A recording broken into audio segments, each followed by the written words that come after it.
Right welcome back. ఇక BRS MLC Pochampally Srinivas Reddy అనుచరుడిపై అవినీతి ఆరోపణలు వెల్లువెత్తుతున్నాయి. వై సతీష్ రెడ్డి తనను ₹1 ఇవ్వాలంటూ బెదిరిస్తున్నారని విక్రమ్ రెడ్డి అనే బాధితుడు జిల్లా ఎస్పీకి ఫిర్యాదు చేశారు. ఇక తమ వద్ద ఆధారాలు కూడా ఉన్నట్టుగా తెలియజేశాడు. ఫిర్యాదు స్వీకరించిన పోలీసులు దర్యాప్తు ముమ్మరం చేశారు.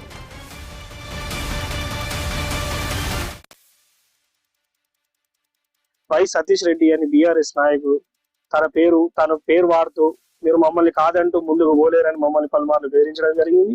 ఫోన్ లో కూడా మమ్మల్ని బెదిరించడం జరిగింది. ఈ సతీష్ రెడ్డి అండా చూసుకొని వై సతీష్ రెడ్డి అంట బీఆర్ఎస్ నాయకుడు తన అండా చూసుకొని మమ్మల్ని కాదని మీరు కాల్ ఎలా చేస్తారో చూస్తామని చెప్పి బెదిరించడం జరుగుతుంది. కానీ ఇందులో కాంగ్రెస్ పార్టీ హస్తం గాని పైడాకుల అశోక్ గారు గాని లక్ష్మణ్ గారు వాళ్ళ ప్రమేయం ఎలాంటిది లేదు. ఇది మా వ్యక్తిగత విషయం. వారికి అమ్మడం వాస్తవం, మేము కొనుక్కోవడం వాస్తవం. ఇందులో వ్యక్తిగత విభేదాలు ఒక 20 లక్షలకు గాను ఉంది. అది నేను ఇవ్వడానికి చెల్లించడానికి నేను కూడా సిద్ధంగా ఉన్నాను. బట్ తాను మాకు 20 లక్షలు రాకుండా మా బిల్లే మాకు రాకుండా మాకు వచ్చిన ₹1,01,00,000 బిల్లును తానే మొత్తం తీసుకున్నామన్న దురుద్రాశతో ఇవన్నీ దుష్ప్రచారం చేస్తూ తన కారే తన ధ్వంసం చేసుకొని మా పైన ఇలాంటి నిందలు మోపడం జరుగుతుంది. రైట్. ఇక బీఆర్ఎస్ ఎమ్మెల్సీ పోచంపల్లి శ్రీనివాస్ రెడ్డి అనుచరుడిపై అవినీతి ఆరోపణలు వెలువెత్తుతున్నాయి. వై సతీష్ రెడ్డి తనను ₹1 ఇవ్వాలంటూ బెదిరిస్తున్నాడని విక్రమ్ రెడ్డి అనే బాధితుడు జిల్లా ఎస్పీకి ఫిర్యాదు చేశారు. తమ వద్ద ఆధారాలు కూడా ఉన్నట్టుగా తెలియజేశారు. ఇక ఫిర్యాదు స్వీకరించిన పోలీసులు దర్యాప్తు ముమ్మరం చేశారు. రైట్, ఇదే అంశానికి సంబంధించి మరిన్ని డీటెయిల్స్ అందించడానికి మా బ్యూరో చీఫ్ కిరణ్ సిద్ధంగా ఉన్నారు. కిరణ్, చెప్పండి. బీఆర్ఎస్ ఎమ్మెల్సీ అనుచరుడు వై సతీష్ రెడ్డిపై ములుగు జిల్లా ఎస్పీకి ఒక ఫిర్యాదు వెళ్ళింది. అయితే కరీంనగర్ కు చెందినటువంటి ఒక వ్యాపారి అంటే ఇసుక వ్యాపారి ఫిర్యాదు చేసినట్టు కూడా విక్రమ్ రెడ్డి ఫిర్యాదు మేరకు కూడా ఇప్పుడు ములుగు జిల్లా పోలీసులు వై సతీష్ రెడ్డిపై విచారణ చేస్తున్నట్టుగా తెలుస్తోంది. అయితే మల్లంపల్లికి చెందినటువంటి ములుగు చక్రపాణి అనే వ్యక్తి నుంచి గుర్రం విక్రమ్ రెడ్డి ఇసుక క్వారీ అంటే బాజేడు మండలం టేకులగూడెంలో ఉన్నటువంటి ఇసుక క్వారీకి సంబంధించి ఆ చక్రపాణి నుంచి ₹2 కోట్ల కానీ ఆ కొనుక్కునేటువంటి క్రమంలో ₹1,80,000 చక్రపాణికి ఇచ్చాననేటువంటి విషయాన్ని కూడా ఆ పోలీసులకు చెప్పడం జరిగింది.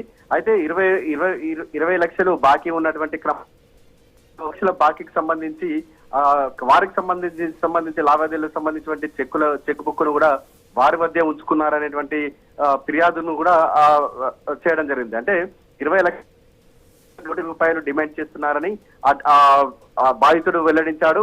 అయితే చక్రపాణి అనే ఇసుక క్వారీ వ్యాపారి వై సతీష్ రెడ్డిని ఆశ్రయించి తనను బెదిరిస్తున్నట్టు కూడా ఆరోపణలు అయితే చేస్తా ఉన్నారు.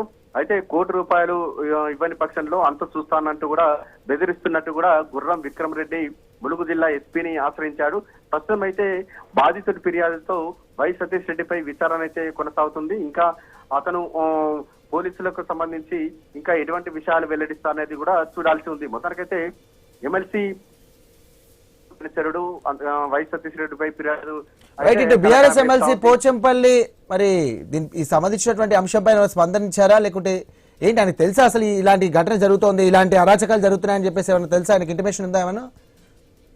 అయితే ములుగు జిల్లాకు సంబంధించి ఆ టేకులగూడెం వద్ద ఉన్నటువంటి చక్రపాణి అనే ఇసుక క్వారీ వ్యాపారి ఇటు గుర్రం విక్రమ్ రెడ్డికి ఇసుక క్వారీని అమ్మడం జరిగింది. ఆ తర్వాత వారి లావాదేవీల విషయంలో ₹1,80,000 ఇచ్చారు. 20 లక్షలు డీ ఉంది. ఆ డీకి సంబంధించి ఆ చెక్ బుక్లు తన వద్ద పెట్టుకున్నారనేది కూడా కొంత ఆర్థిక లావాదేవీల విషయంలో వారిద్దరి మధ్య గొడవ.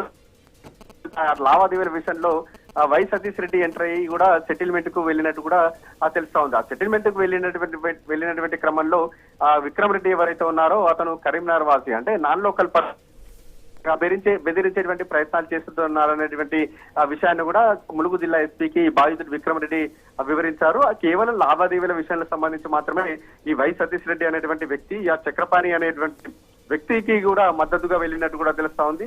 ఇది పోచంపల్లి శ్రీనివాస్ రెడ్డికి వ్యవహారం అంతా తెలిసే జరుగుతుందా, లేకుంటే ఆర్థిక లావాదేవీల విషయం కాబట్టి చిన్న ఈ వివాదం కాబట్టి అతను జోక్యం తీసుకోకుండా తెలియాల్సి ఉంది. మొత్తానికైతే ఘటన సంబంధించి విచారణ అయితే కొనసాగుతుంది. ఇంకా కేసు నమోదు కానట్టు కూడా తెలుస్తా ఉంది. విచారణ అనంతరం కూడా నిజంగా అతను బెదిరించినటువంటి ఆధారాలు తేలితే వై సతీష్ రెడ్డిపై కేసు పోలీసులు సిద్ధమవుతున్నారు. ఇటు మరి వై సతీష్ రెడ్డి ఆర్థిక లావాదేవీలకు సంబంధించి పోలీసులకు ఎటువంటి వివరణ ఇస్తారనేది, అటు నుంచి కూడా ఎటువంటి విచారణ చేస్తారనేది కూడా కొంత చూడాల్సి ఉంది సాయి.